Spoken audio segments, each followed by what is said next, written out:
choir of the Collégiale de Neuchâtel in Switzerland stands a mysterious polychrome stone monument. 15 life-size statues whose hands are joined in prayer and eyes gaze into eternity.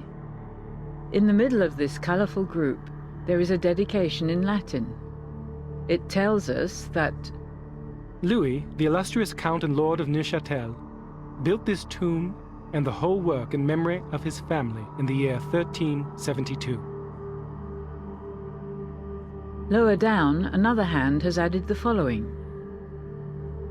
He died on the 10th day of the month of June, in the year of our Lord 1373. Count Louis and the members of his family stand at the centre of the niche. It was he who ordered the monument to be built. But why leave this remembrance to posterity? Is there a certain sadness in his gaze? Most of the figures who surround him died before him, his legitimate sons and 2 of his 3 wives. Another key figure who stands on the left is Isabel, who would succeed her father, Count Louis, though nothing portended this. Following the principle of male line primogeniture, and having several brothers, Isabel was never expected to inherit the county. However, without her and her sister Varenne, the dynasty would have died out. But what bitter struggles did they have to wage to reach their positions of power? To learn about this family history, enter with us into the story of Count Louis and his monument.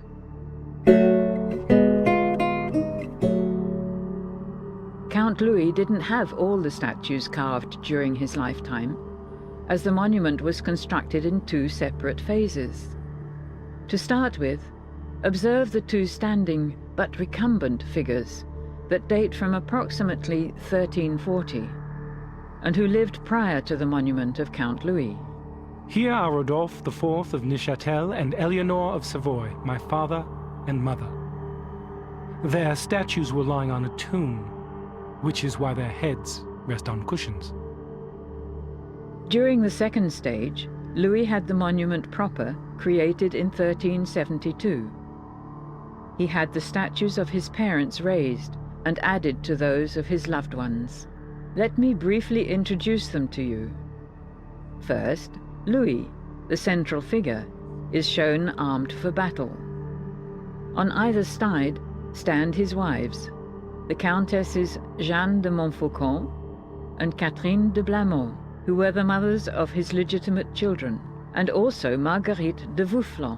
Slightly smaller, Marguerite, Louis's 3rd and last wife, is shown without a throat covering called a mentonnière. Like Louis, the 4 knights who stand in the corners of the monument are also wearing a coat of chain mail and a tabard decorated with the arms of the Neuchâtel dynasty.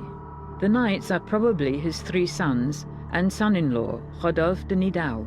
Then, on the column on the left, there are 2 female figures, caryatides, probably of Isabel, Louis's elder daughter, and Varenne, her half-sister. Varenne was the mother of Conrad, the future count. Around 1425, next to the monument, the sculptor has added the figure of Conrad, wearing the colours of the Neuchâtel and Fribourg-en-Brisgau families. Later, Conrad's son, Jean de Fribourg, was also included. Art was evolving. Their postures are more dynamic, less frozen than those of their predecessors.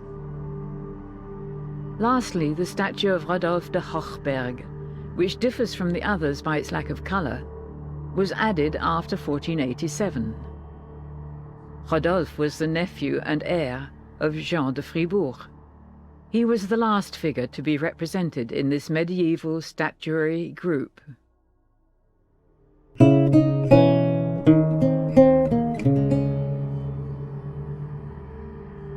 Let's go back to Louis and the drama of his life. Initially, Louis's future seemed radiant. He had 3 legitimate sons by Jeanne and Catherine, who were all legally fit to succeed him on the basis of inheritance by the firstborn son. But listen to what he has to say. That was without allowing for the harshness of my error. I saw my younger sons, Raoul and Louis le Jeune, die first. Then Jean le Bel, my eldest and my heir, who was taken prisoner. For Louis, this was a calamity, as he had no more legitimate male heirs. He married a third time in 1369 in the hope of producing another son. His chosen wife was Marguerite de Voufflon, the childless widow of the Lord of La Sarraz. But his hopes were dashed when his marriage brought no children. As Louis wanted at all costs a male successor, he brought a cousin into the dynastic scene, Count Rodolphe de Nidau, who became his son-in-law when he married Isabel, Louis's elder daughter. But finding herself deprived of her inheritance rights, Isabel reacted vigorously. My father drew up a will without informing either me or my half-sister Varenne, or her husband Egon, Count of Fribourg. If I hadn't been told by my cousin from Valangin, Count Jean d'Arberg, the county would have passed to my husband. But I refuse to be cheated, and I'll fight for my rights.